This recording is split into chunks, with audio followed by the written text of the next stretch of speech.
Kaisar Pedang Lin Bai. Bab 5696 Gagak mencuri eliksir. Setelah burung gagak pergi, Lin Bai berdiri diam di balik bayangan, dengan dingin mengamati si pemabuk tua dan tuan muda berjubah putih di depan paviliun anggrek. Tuan muda berjubah putih itu terus tersenyum. Tetapi ia mengirimkan suaranya, berkata, "Aku merasa seperti ada yang mengawasi kita." Si pemabuk tua menjawab, "Aku merasakan hal yang sama, aku gelisah, tetapi aku tidak bisa menentukan lokasi tatapan itu." Di dalam paviliun anggrek, di halaman sederhana, seorang lelaki tua berjubah ungu dan mahkota emas duduk bersila. Di depannya terdapat tungku alkimia setinggi 3 meter. Api spiritual yang tak dikenal berkobar hebat di bawah tungku, dan aroma ramuan obat memenuhi udara. Setelah bertahun-tahun pemurnian yang telaten, pil ini akhirnya akan terbentuk. Kuharap ini akan memenuhi harapan dan memungkinkanku untuk menembus ke alam buah Dao Tai tingkat menengah. Lelaki tua berjubah ungu itu memandang pil yang akan dimurnikan, matanya dipenuhi kegembiraan dan antisipasi. Asteris boom, asteris. Tutup tungku alkimia tiba-tiba terlepas, melepaskan sebuah pil putih susu. Begitu berada di luar tungku, pil itu tampak seperti memiliki roh, melayang lurus menuju atap. Tetua berjubah ungu dengan cepat melompat, mengulurkan tangan untuk mengambil pil itu dari udara. Oh ho, lebih baik terlambat daripada tidak sama sekali. Aku baru saja tiba, dan kau sudah selesai memurnikan pil ini. Sebuah suara aneh bergema di ruangan itu. Siapa di sana? Tetua berjubah ungu terkejut, matanya yang tajam mengamati sekelilingnya. Tiba-tiba ia melihat seekor gagak hitam pekat bertengger di balok atap. Gagak itu menatap tajam pil yang baru saja terbang masuk. Seekor burung. Ekspresi tetua berjubah ungu sedikit berubah. Bagaimana mungkin ada burung di paviliun anggrek? Bagaimana ia bisa masuk? Kenapa aku sama sekali tidak menyadarinya? Apakah aku terlalu fokus? Tetua berjubah ungu dipenuhi pertanyaan. Tepat saat itu, gagak itu menukik dan menelan pil yang telah terbang ke udara dalam satu tegukan. Bajingan, muntahkan. Tetua berjubah ungu itu meraung marah saat melihat gagak itu menelan pil itu utuh. Dia tidak peduli dari mana gagak itu berasal atau kemampuan apa yang dimilikinya. Yang dia tahu hanyalah gagak itu telah memakan pilnya. Ini adalah pil yang telah dia kumpulkan dengan susah payah selama bertahun-tahun, dibuat dari ramuan langka, cukup untuk membantunya menembus ke tingkat menengah alam buah Dao Tai. Kultivasinya telah stagnan di tingkat bawah alam buah Dao Tai selama bertahun-tahun. Terlebih lagi, umurnya hampir habis. Untuk memurnikan pil ini, untuk ramuan ilahi dalam formulanya, dia bahkan pernah mengabdi kepada Pangeran Ketiga. Dia telah menghabiskan bertahun-tahun mengumpulkan ramuan, dan dengan teliti memurnikannya selama beberapa tahun lagi, akhirnya berhasil menciptakan pil ini hari ini. Pil ini adalah harapan terakhirnya untuk maju ke tingkat menengah alam buah Dao Tai. Dan sekarang, pil yang baru saja dia murnikan telah dimakan oleh seekor burung. Bagaimana mungkin dia bisa menerima penghinaan ini? Kembalikan pil itu. Tetua berjubah ungu itu meraung, melepaskan kekuatan kultivasi alam buah Dao Tai-nya saat ia menghantamkan serangannya ke arah gagak itu. Dengan amarah yang meluap, serangan kuat ahli Tai itu cukup untuk menembus langit. Boom! Raungan yang memekakkan telinga bergema. Telapak tangan tetua berjubah ungu itu menghancurkan seluruh halaman menjadi debu. Awan debu yang berjatuhan memenuhi paviliun anggrek. Dari dalam debu, seekor gagak mengepakkan sayapnya dan terbang ke langit, mencibir, "Dasar orang tua, kau pikir kau bisa membunuhku dengan kultivasimu? Bermimpilah." Tetua berjubah ungu itu, melihat bahwa serangannya gagal membunuh gagak itu, sangat terkejut. Dalam pikirannya, itu tidak lebih dari seekor burung. Gambar, bagaimana mungkin seseorang memiliki kultivasi yang begitu dahsyat untuk bertahan dari satu pukulan darinya, dan untuk diprovokasi oleh gagak ini. Bajingan, bajingan, bajingan. Mati, mati, mati. Tetua berjubah ungu, rambutnya berdiri tegak karena amarah, melepaskan gelombang kekuatan, menyerang gagak itu berulang kali dengan telapak tangannya. Satu pukulan telapak tangan mengenai sasaran. Raungan yang memekakkan telinga menggema di seluruh paviliun anggrek, seluruh kediaman bergetar hebat. Pukulan telapak tangan lainnya mengenai sasaran. Sebuah paviliun kecil hancur oleh satu pukulan. Hahaha, orang tua, kau meleset lagi. Apakah kau bahkan mampu? Jika kau tidak bisa membunuhku, maka aku pergi. Hehehe. Kata gagak itu mengejek tetua berjubah ungu. Tetua berjubah ungu, rambutnya berdiri tegak karena amarah, matanya merah padam, meraung berulang kali, "Aku akan mengambil nyawamu." Teknik Taois. 1000 bobot langit dan bumi. Tangan tetua berjubah ungu bergerak cepat, kekuatan teknik Taois terpancar darinya. Gravitasi yang mengerikan menekan gagak itu dari segala arah. Terbungkus dalam gravitasi ini, segala sesuatu di langit dan bumi secara bertahap hancur menjadi debu.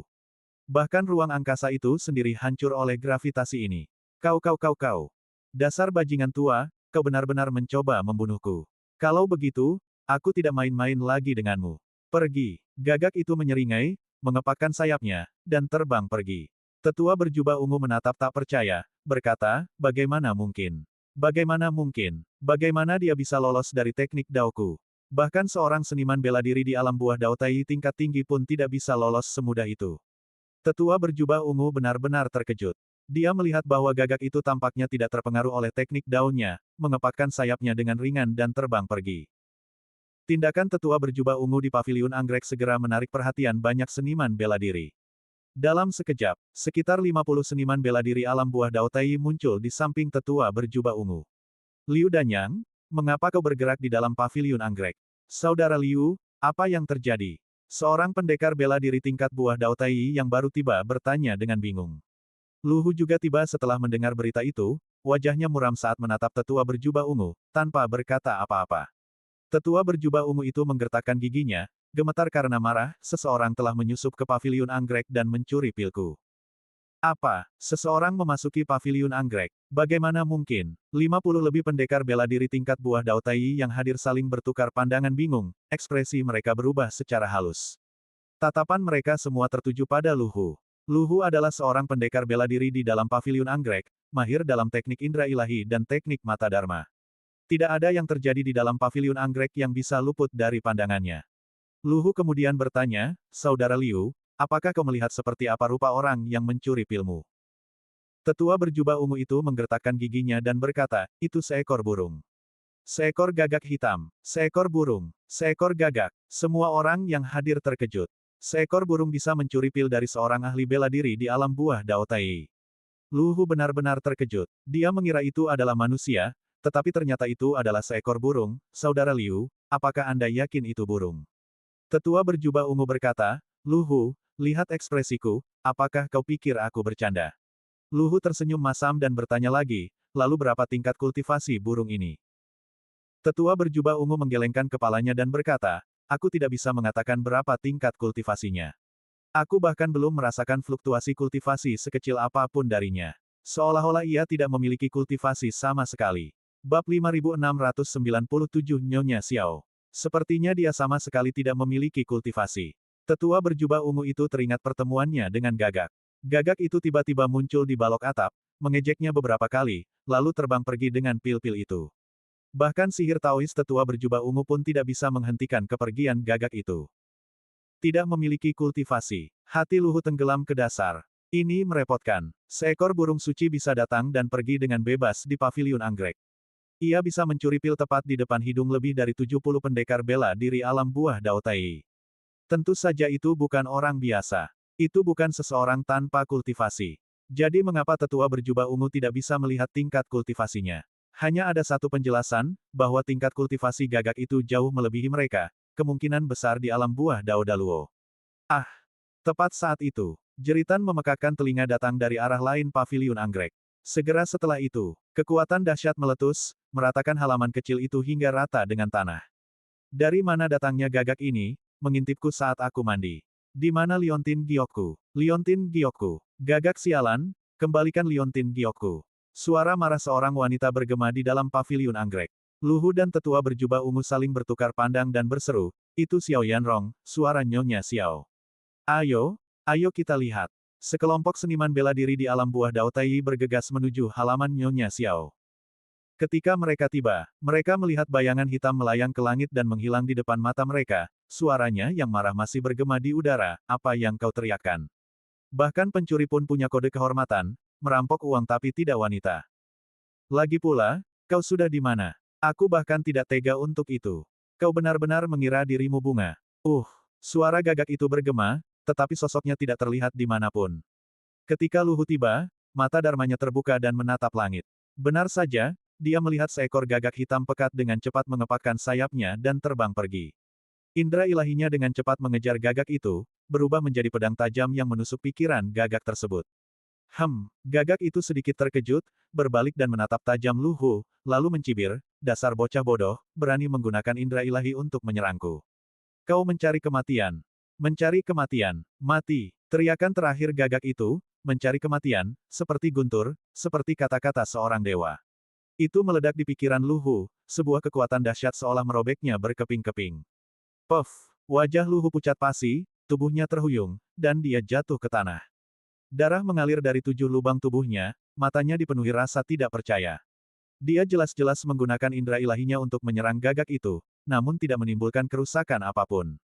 Sebaliknya, Gagak itu menatapnya tajam, namun melukainya dengan parah, hampir membunuhnya. Kekuatan indera ilahi yang menakjubkan. Dari mana datangnya burung ilahi ini? Kulit kepala Luhu merinding, dan seluruh tubuhnya gemetar. Nyonya Xiao, apakah Anda baik-baik saja? Kerumunan bergegas ke tempat kejadian, hanya untuk menemukan kediaman Nyonya Xiao telah hancur lebur. Seorang wanita dengan riasan tebal, hanya mengenakan jubah luar, rambutnya masih basah, wajahnya memerah, berjalan tanpa alas kaki, seolah-olah baru saja keluar dari kamar mandi. Namun, kemarahan yang hampir tak tersembunyikan terpancar dari mata dan alisnya. Kerumunan menatap dengan mata terbelalak melihat Nyonya Xiao, yang baru saja keluar dari kamar mandinya. Meskipun Nyonya Xiao sudah lanjut usia, ia masih memiliki pesona yang memikat, menyebabkan banyak tokoh berpengaruh yang hadir kehilangan ketenangan mereka. Gambar, terutama karena Nyonya Xiao menguasai teknik kultivasi ganda, hubungan seksual dengannya bermanfaat bagi pria dan wanita. Seekor gagak dari entah mana mencuri liontin giok leluhurku. Nyonya Xiao meraung berulang kali. Liontin giok leluhur. Semua orang tidak bisa tidak memikirkannya, berseru dengan terkejut, mungkinkah itu senjata ilahi Tai milik Nyonya Xiao, giok kembar Yin Yang. Liontin giok kembar Yin Yang dicuri. Ini, semua orang tersentak kaget. Gagak ini hanya mencuri harta karun terbaik. Nyonya Xiao mengepalkan tinju gioknya, membuat suara retakan, dan berkata kepada para pendekar yang hadir, jika ada di antara kalian sesama Taois yang dapat membantuku menemukan gagak ini, atau mengembalikan liontin giokku, aku bersedia pergi ke Wushan bersama kalian semua dan berkultivasi bersama untuk selamanya. Mendengar ini, wajah semua orang berseri-seri gembira. Awalnya, gagak itu telah menyebabkan kekacauan di paviliun anggrek, dengan banyak pendekar alam buah Tao Tai menderita.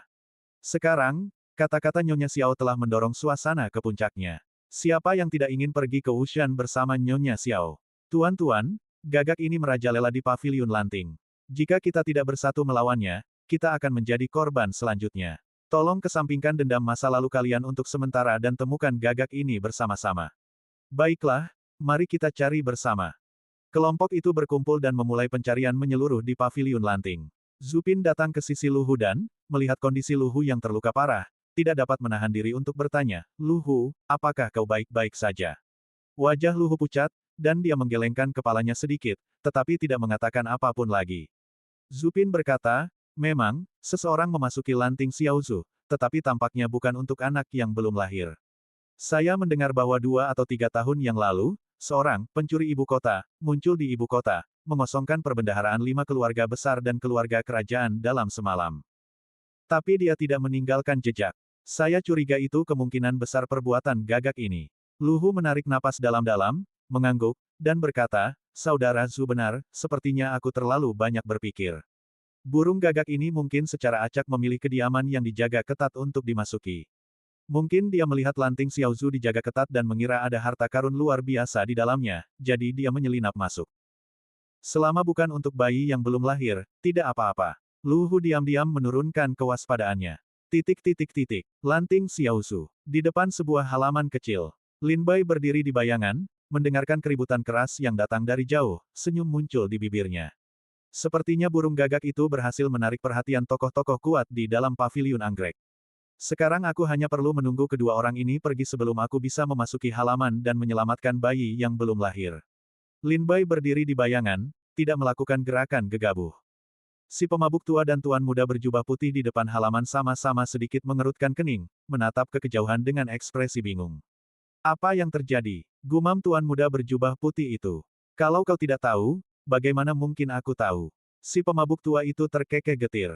Tepat saat itu, seorang pendekar bela diri lewat. Tuan muda berjubah putih itu buru-buru berseru, apa yang terjadi? Pendekar bela diri itu berkata, seekor gagak menyelinap masuk ke paviliun anggrek. Sepertinya itu pencuri terkenal dari ibu kota yang membuat kehebohan beberapa tahun lalu. Dia mencuri ramuan dan liontin giok kembar Yin yang milik Nyonya Xiao. Kami sedang mencarinya di paviliun anggrek sekarang. Aku ingin tahu kemana burung sialan itu pergi. Aku tidak akan mengatakan apa-apa lagi, aku akan mencari burung itu. Setelah mengatakan itu, pendekar bela diri itu buru-buru pergi. Seekor burung. Pria muda berjubah putih dan Su Yi saling bertukar pandang, wajah mereka menunjukkan ketidakpercayaan. Bab 5698 Anak dan Ibu setelah kematian. Li Qiaoyun dan Li Chuyin. Setelah ahli bela diri itu pergi, si pemabuk tua dan tuan muda berjubah putih tetap tinggal, saling bertukar pandangan bingung. Seekor burung. Burung jenis apa yang bisa memiliki kekuatan seperti itu? Mungkinkah itu Phoenix legendaris? Seru tuan muda berjubah putih berulang kali. Dia tidak mengerti bagaimana seekor burung biasa bisa bergerak begitu bebas di dalam paviliun lanting yang penuh dengan ahli bela diri. Dia sudah bilang itu gagak hitam. Kata si pemabuk tua sambil meneguk anggur. Sepertinya kita semua salah. Yang menyusup ke paviliun lanting bukanlah ahli bela diri, melainkan seekor burung. Tidak heran kita tidak menemukan jejaknya, dia sama sekali bukan manusia. Kata si pemabuk tua dengan senyum masam. Tuan muda berjubah putih mengerutkan kening dan berkata, jika gagak ini benar-benar pencuri terkenal di ibu kota, maka targetnya di paviliun lanting bukanlah anak yang telah meninggal, melainkan harta karun di dalamnya. Harta karun paviliun lanting. Si pemabuk tua dan tuan muda berjubah putih mengerutkan kening dan berpikir sejenak. Sesaat kemudian, wajah mereka pucat pasi karena terkejut. Oh tidak, anggurku, teriak si pemabuk tua dan lari. Pemuda berjubah putih, dengan wajah muram, melihat ke arah kamarnya dan berkata, ini gawat, aku juga harus kembali. Keduanya melesat pergi dari gerbang halaman. Lin Bai, yang berdiri di balik bayangan, melihat ini dan secercah kegembiraan muncul di wajahnya. Tetapi dia tidak melakukan gerakan gegabah dan tetap bersembunyi. Wus! Kemudian, dua sosok muncul kembali di gerbang halaman, tak lain adalah si pemabuk tua dan pemuda berjubah putih yang telah kembali. Mereka jelas tidak tenang, jadi mereka berpura-pura pergi dan kemudian segera kembali. Jika Lin Bai melangkah keluar dari bayangan saat mereka pergi, dia akan jatuh ke dalam perangkap mereka dan tertangkap basah. Si pemabuk tua berkata, sepertinya targetnya benar-benar bukan anak anu merta itu.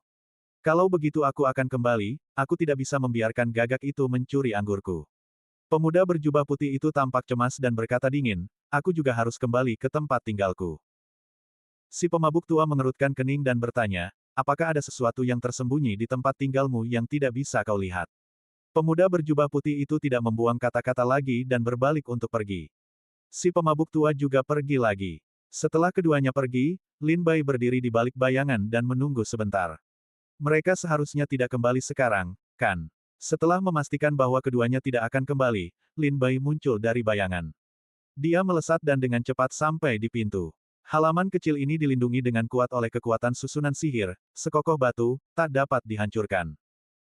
Lin Bai mengaktifkan tekniknya untuk memecahkan segel, memadatkannya menjadi pedang hitam, dan dengan lembut menyerang pintu.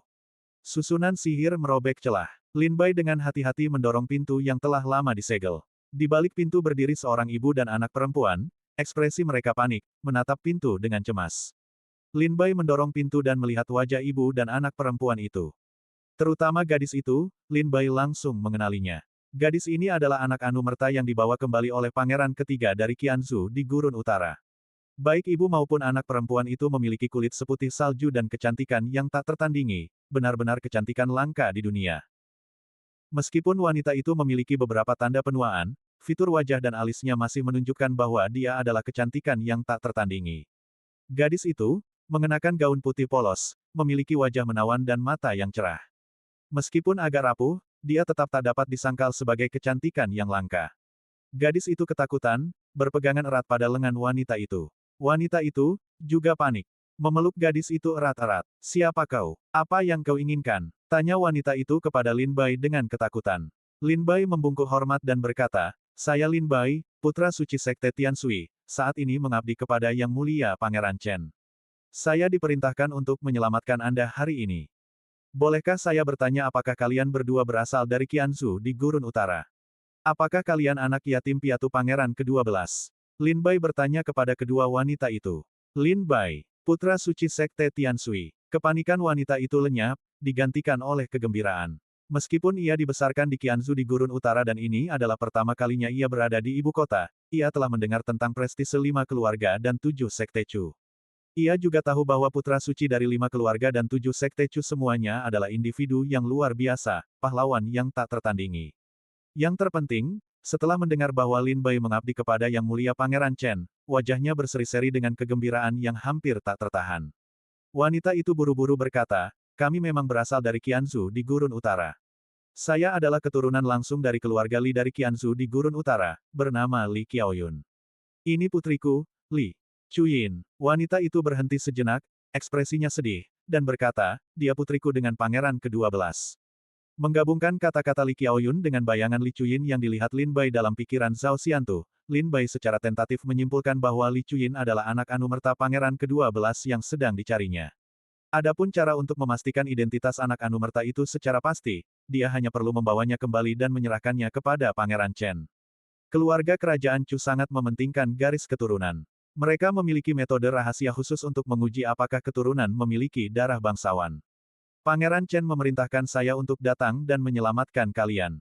Ikutlah denganku, aku akan membawa kalian pergi dari Lanting Xiaosu. Kata Lin Bai kepada ibu dan anak perempuan itu. Ibu dan anak perempuan ini hanya memiliki kultivasi puncak alam Dewa Dao. Li Qiaoyun berkata kepada Lin Bai, putra suci. Lin Bai, ketika kita diculik oleh pangeran ketiga, beliau menempatkan kita di paviliun Lanting, yang dijaga oleh banyak pendekar bela diri di alam buah Dao Tai. Kami khawatir tidak akan mudah bagi kami untuk keluar. Selama kami di penjara di sini, saya mencoba berbagai cara untuk melarikan diri, tetapi mereka selalu mengetahuinya. Lin Bai mengangguk sedikit dan berkata, memang ada lebih dari 70 pendekar bela diri di alam buah Dao Tai di dalam paviliun Lanting. Tetapi mereka saat ini sedang sibuk dengan urusan lain, bukan dengan kita. Mari kita cepat pergi, kesempatan ini tidak akan datang lagi. Wajah Li Qiaoyun berseri-seri gembira, dia akhirnya mengerti bahwa Lin Bai tidak datang sendirian. Dia memiliki teman-teman yang saat ini menahan tokoh-tokoh kuat lainnya di paviliun Lanting. Itu luar biasa, Chuyin. Aku tahu Yang Mulia Pangeran Chen tidak akan meninggalkan kita. Kata Li Qiaoyun, matanya berkaca-kaca. Yang Mulia Pangeran Chen De. An Pangeran ke-12 adalah saudara angkat saat itu. Dia bahkan mempertaruhkan menyinggung Kaisar Chu untuk menyelamatkan Pangeran ke-12, yang mengakibatkan penurunan pangkat dan pengasingannya dari ibu kota. Selama dia tahu situasi kita, dia pasti akan melakukan segala daya untuk menyelamatkan kita. Li Chuyin menangis bahagia. Itu luar biasa, Ibu. Kita bisa pergi dari sini sekarang. Li Qiaoyun mengangguk sambil tersenyum dan berkata, ayo pergi, putra suci Lin Bai. Lin Bai mengangguk lembut dan memimpin ibu dan anak perempuan itu menjauh dari paviliun Lanting dengan kecepatan tinggi. Karena mereka terlalu lambat, Lin Bai langsung mengeluarkan pedang terbangnya dan menyuruh mereka berdiri di atasnya, dengan cepat bergegas menuju bagian luar paviliun Lanting. Tepat ketika Lin Bai memimpin ibu dan anak perempuan itu keluar dari halaman, tiba-tiba, dua pendekar bela diri bergegas dari jauh dan tiba di depan halaman. Kedua orang ini tidak lain adalah Lu Hu dan Zhu Pin. Sesampainya di sana, mereka kebetulan melihat Lin Bai bersama ibu dan anak perempuan itu berdiri di atas pedang terbang. Lin Bai. Ternyata kau, Lu Hu berseru kaget. Bab 5699 Sekte 4 Simbol. Doa terbaik untuk kaum miskin. Lu Hu dan Zhu Pin tiba di halaman anak yang telah meninggal dan kebetulan melihat Lin Bai membawa ibu dan anak perempuan itu pergi. Karena Lin Bai telah melepas topeng mawarnya untuk membuktikan identitasnya kepada ibu dan anak perempuan itu, memperlihatkan wajahnya. Lu Hu dan Zhu Pin langsung mengenalinya. Lin Bai, kau, Lu Hu dan Zhu Pin sama-sama terkejut. Burung gagak telah menyebabkan gangguan besar di paviliun anggrek, dengan mudah mengalihkan semua perhatian. Namun, Lu Hu masih merasa gelisah, jadi dia dan Zhu Pin datang ke halaman anak yang telah meninggal untuk menyelidiki. Tanpa diduga, pemuda berjubah putih dan pemabuk tua yang awalnya menjaga halaman telah menghilang, tetapi mereka melihat Lin Bai. Ekspresi Lin Bai menjadi gelap saat melihat keduanya. Pergi. Dengan sebuah pikiran, pedang terbang Lin Bai membawa ibu dan anak perempuan itu dengan cepat menjauh dari paviliun anggrek. Dia tidak berniat untuk bersaing dengan Lu Hu dan Zhu Pin. Sekarang setelah dia berhasil menangkap anak dan ibu yang telah meninggal, Lin Bai ingin meninggalkan Lanting Xiaozu secepat mungkin. Begitu berada di luar, pasukan elit pengawal surgawi Pangeran Chen akan berada di sana untuk menemuinya. Zhu Pin, jangan biarkan dia lolos. Lu Hu meraung ketakutan. Wajah Zhu Pin berubah dingin. Dia melangkah maju beberapa langkah dan menyerbu ke arah Lin Bai. Dia mengepalkan tinjunya, seolah mengumpulkan kekuatan langit dan bumi, dan meninju Lin Bai dengan sekuat tenaga. Raungan naga yang menusuk bergema. Aura biru terpancar dari Zhu Pin, mengembun menjadi hantu naga biru yang ganas. Saat pukulan Zhu Pin mengenai Lin Bai, naga biru Su Yi juga menyerbu ke arahnya. Lin Bai melindungi anak dan ibu yang telah meninggal saat mereka melarikan diri dari Lanting Xiaozu. Dia menghunus pedang iblisnya dan menebas ke bawah. Cahaya pedang yang sangat tajam membelah naga biru yang menyerang menjadi beberapa bagian. Mati. Zupin mendengus dingin, matanya berkilat dengan cahaya tajam. Segera setelah itu, hantu harimau putih muncul dari tubuhnya, menyerang Lin Bai dengan ganas.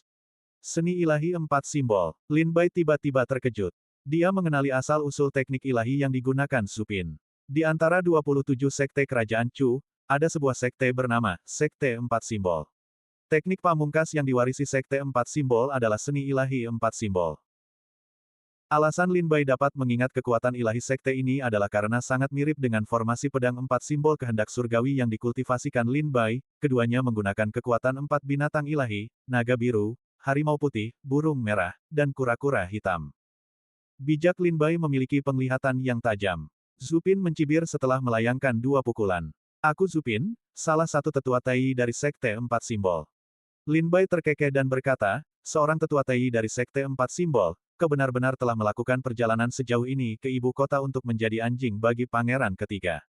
Zupin tersenyum dan berkata, bijak Lin Bai juga sama. Seorang bijak terhormat dari Sekte Tianshui, salah satu dari 5 keluarga dan 7 sekte Chu, bukankah dia juga anjing bagi yang mulia Pangeran Chen? Kita semua pada dasarnya sama, semua di sini untuk ketenaran dan kekayaan. Janganlah kita menyebut siapapun rendahan. Putra suci Lin Bai, tinggalkan anak dan putrimu yang belum lahir, dan aku akan membiarkanmu pergi. Lin Bai melirik ibu dan anak perempuan di pedang terbang, tersenyum tipis, dan berkata, maaf, aku tidak berniat meninggalkan mereka. Zupin mencibir, putra suci Lin Bai, kau harus berpikir matang. Ada lebih dari 70 pendekar bela diri di alam buah Dao Tai di paviliun anggrek. Peluangmu membawa pergi anak dan putri yang belum lahir hari ini sangat rendah. Aku menyarankanmu untuk tidak mencari kematianmu sendiri.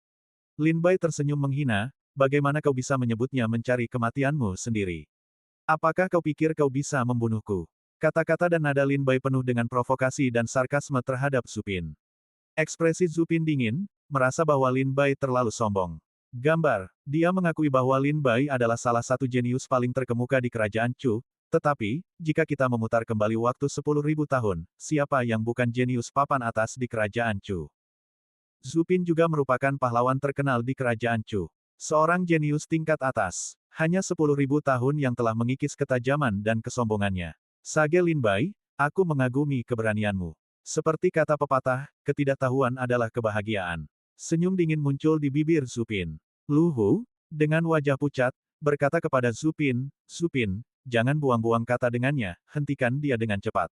Ambil kembali anak yang belum lahir dan putrinya, dan ingat, jangan biarkan dia membawa mereka keluar dari Lanting Xiaozu.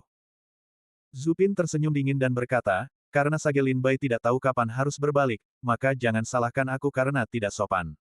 Saat dia berbicara, Zupin memunculkan bayangan naga biru di tangan kirinya, melilitkannya di lengannya, di tangan kanannya, sesosok harimau putih muncul, meraung dan melolong ke arah Lin Bai. Ia memancarkan aura fisik yang liar, seolah setiap tetes darahnya dapat menghancurkan gunung, setiap tulangnya dapat mengisi lautan. Seorang kultivator tubuh. Lin Bai akhirnya mengerti, Zupin adalah seorang kultivator tubuh. Pada saat itu, mata Zupin melebar, wajahnya berkerut dalam seringai ganas. Ia menghentakkan kakinya, menyebabkan kehampaan bergetar dan retak. Ia menyerbu ke arah Lin Bai seperti anak panah yang dilepaskan dari busur. Tinju-tinjunya menghantam Lin Bai. Boom! Lin Bai, melindungi anak yang belum lahir dan ibunya, membalas dengan serangan pedang. Energi pedang hancur oleh pukulan Zupin, satu demi satu.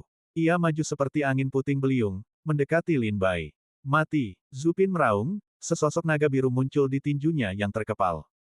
Pada saat itu, semburan api dahsyat tiba-tiba meletus dari tubuhnya, dan seekor burung merah terbang melayang ke langit, menyerbu ke arah Lin Bai. Ini adalah jurus mematikan tersembunyi Zupin, begitu dia mencapai Lin Bai, pukulan ini akan cukup untuk memusnahkan seniman bela diri manapun di alam yang sama. Lin Bai merasakan ledakan kekuatan tiba-tiba dari Zupin, dan ekspresinya berubah dingin. Tiba-tiba, Lin Bai menamparkan tas penyimpanannya dengan satu tangan, dan pedang emas hitam raksasa terbang keluar, mendarat dengan mantap di telapak tangannya. Kultivasinya mengalir, melonjak ke dalam pedang emas hitam raksasa itu. Di dalam pedang emas hitam raksasa itu, kekuatan penghancur dunia meletus, ruang di sekitarnya tampaknya tidak mampu menahan kekuatan ini, hancur seperti jaring laba-laba. Benda ini benar-benar penguasa pengukur langit. Tebas. Lin Bai menggenggam penguasa pengukur langit erat-erat dengan satu tangan dan menebas Su Pin yang menyerang. Kekuatan mengerikan dari penguasa pengukur langit membelah langit dan bumi, menghancurkan matahari dan bulan. Dengan satu tebasan pedang, gambar ilusi naga biru, harimau putih, dan burung merah di tubuh Su Pin hancur. Momentum pedang itu tak terbendung, mencapai Su Pin sendiri. Tidak bagus. Su Pin berteriak panik, dengan cepat menyilangkan tangannya di depan dadanya, dan bayangan ilusi kura-kura hitam muncul di tubuhnya. Ini adalah teknik ilahi empat simbol, dari Sekte Empat Simbol, dengan naga biru, harimau putih, dan burung merah mewakili serangan, dan kura-kura hitam mewakili pertahanan. Itu adalah senjata ampuh yang mampu menyerang dan bertahan. Teknik ini sangat mirip dengan formasi pedang empat simbol kehendak surgawi yang dikultivasikan oleh Lin Bai. Namun, bahkan dengan bayangan ilusi kura-kura hitam yang melindunginya, serangan penggaris pengukur menghancurkan bayangan ilusi itu seperti kertas. Puff! Su Pin batuk darah, tubuhnya terlempar ke belakang dalam keadaan menyedihkan, jatuh dengan keras di depan Luhu. Luhu menatap tak percaya, melihat ke bawah untuk melihat Su Pin di tanah, tubuhnya berlumuran darah, hampir tak bernyawa. Teknik pedang penguasa yang sangat kuat.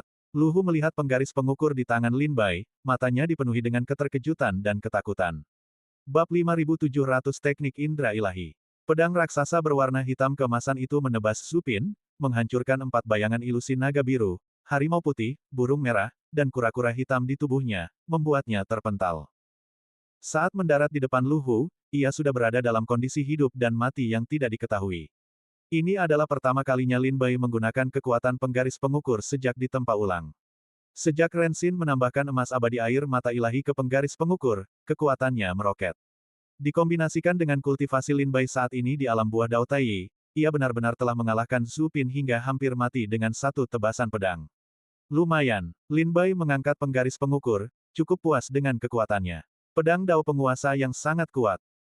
Luhu melirik Su Pin yang sekarat, lalu mendongak untuk melihat Lin Bai melindungi ibu dan anak yang telah meninggal saat mereka bergegas keluar dari paviliun anggrek. Sialan, tetap di sini.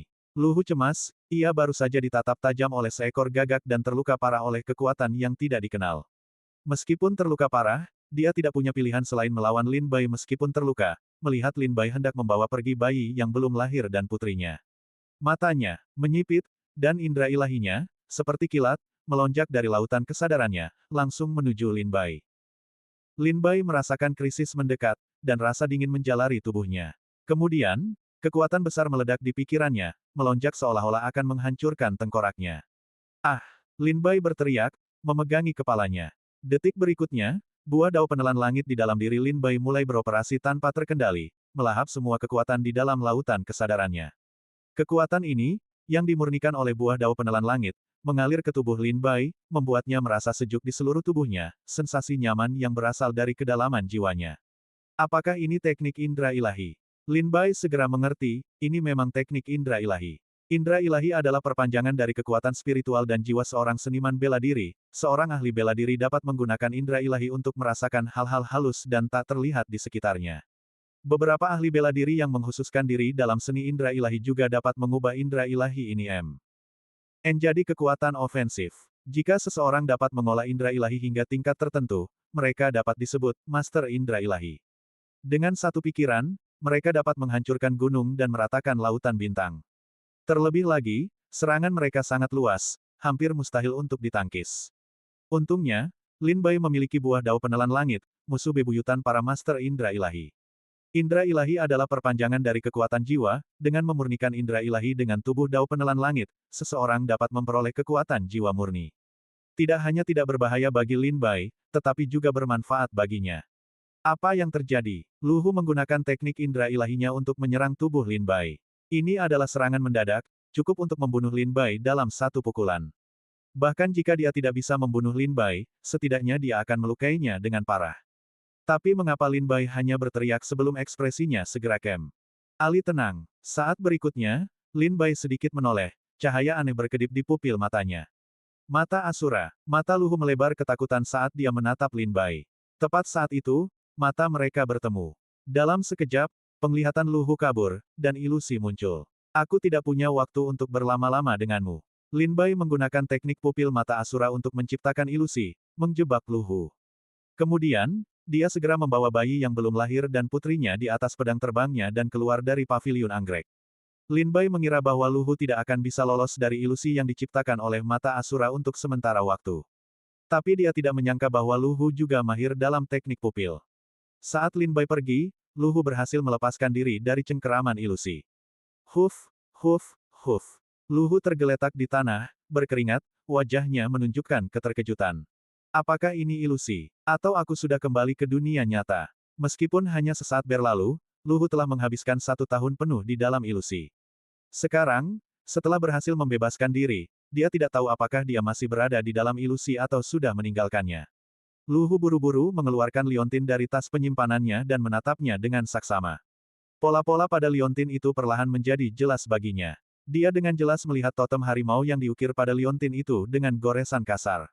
Liontin harimau ini diukir sendiri oleh Luhu, sengaja menggunakan ukiran yang sangat kasar untuk membuktikan apakah dia berada di dalam ilusi atau di dunia nyata. Melihat pola-pola pada liontin itu dengan jelas membuktikan bahwa dia telah kembali ke dunia nyata. Teknik mata Dharma yang mengerikan. Apakah itu mata Dharma Asura, teknik yang hilang di alam iblis? Luhu menyimpan liontin itu, menatap dengan sangat terkejut ke arah Lin Bai pergi. Putra suci Sekte Air Surgawi ini sungguh menakutkan. Dia tidak hanya memiliki kemampuan pedang yang tak tertandingi, tetapi dia juga menguasai jalur pedang roh dan jalur pedang penguasa secara bersamaan. Petik 2. Sekarang, dia bahkan memiliki pencapaian yang begitu mendalam dalam teknik pupil mata Dharma. Tidak, bukan karena dia sangat berbakat dalam teknik pupil mata Dharma, tetapi lebih karena sifat dominan dari mata Dharma Asura. Mata Dharma Asura benar-benar sesuai dengan reputasinya sebagai teknik pupil nomor 1 di alam iblis sejak zaman kuno, itu benar-benar menakutkan. Bukankah Sekte Asura sudah hancur? Bagaimana mungkin teknik terlarang seperti mata Dharma Asura masih ada di dunia ini? Urat-urat menonjol di wajah Luhu saat dia berbaring di tanah, menggeram berulang kali. Dia mendongak, tetapi Lin Bai dan ibu serta anak Anumerta itu tidak terlihat dimanapun. Seketika, Luhu menyebarkan indera ilahinya, meliputi seluruh paviliun anggrek. Dia melihat bahwa lebih dari 70 seniman bela diri di alam buah Dao Tai di dalam paviliun anggrek semuanya telah dipancing pergi oleh burung gagak. Tidak ada yang menyadari bahwa Lin Bai telah membawa pergi ibu dan anak perempuan yang telah meninggal itu. Luhu, dengan indera ilahinya yang dipenuhi kekuatan telepati, meraung kepada 70 lebih pendekar bela diri di dalam paviliun anggrek, kalian semua bodoh. Gagak itu hanyalah umpan yang dilepaskan oleh Lin Bai untuk memancing kalian pergi. Lin Bai telah membawa pergi ibu dan anak perempuan yang telah meninggal itu. Banyak pendekar bela diri yang mencari gagak di dalam paviliun anggrek terkejut mendengar pesan telepati Luhu. Apa maksud Luhu? Mungkinkah orang yang memasuki paviliun anggrek bukan hanya gagak, tetapi pendekar bela diri lain? Petik 2. Apakah itu Lin Bai, putra suci Sekte Air Surgawi? Dia membawa pergi ibu dan anak perempuan yang telah meninggal itu. 70 lebih pendekar bela diri di alam buah Dao Tai di dalam paviliun anggrek merasakan hawa dingin menjalar di punggung mereka. Mereka diperintahkan untuk menjaga ibu dan anak perempuan yang telah meninggal di dalam paviliun anggrek. Jika Lin Bai telah membawa mereka pergi, bagaimana mereka bisa menjelaskannya kepada Yang Mulia Pangeran Ketiga? Luhu mengirimkan suaranya, cepat pergi ke gerbang, cegat Lin Bai, dan bawa kembali bayi yang belum lahir dan putrinya. Jangan khawatirkan gagak sialan itu lagi, kata Luhu dengan cemas. 70 lebih pendekar bela diri tingkat buah Dao Tai akhirnya tersadar dan buru-buru mengikuti instruksi Luhu, bergegas menuju gerbang lanting Xiaozu. Pada saat itu juga, Lin Bai menebas gerbang dan susunan sihir lanting Xiaozu dengan satu tebasan pedang. Di seberang restoran, Qiao Mo, Qin Yao, Fang Yuansu, dan lebih dari 50 ahli dari kamp Chen Wang Fu Tianzi menatap tajam ke arah lanting Xiaozu. Tiba-tiba, gerbang lanting Xiaozu hancur, dan pedang terbang yang membawa dua wanita melesat keluar. Lin Bai keluar, saudara-saudara, ikuti aku, teriak Li Tua, dan lebih dari 50 pendekar bela diri tingkat buah Dao Tai melompat keluar dari restoran, bergegas menuju lanting Xiaozu.